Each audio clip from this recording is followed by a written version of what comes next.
Добрый вечер, друзья. С Марусей вышли на прогулочку. Она что-то в меня вцепилась, ребенок. Не хочет никуда идти.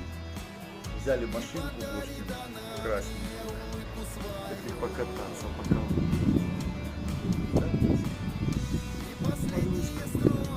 Марусечка. Зайчушечка. Зайчушечка. Ветерочек на улице, она побаивается. Когда ветер бежит, там или там. Ну, сейчас посмотрим, будет миграция.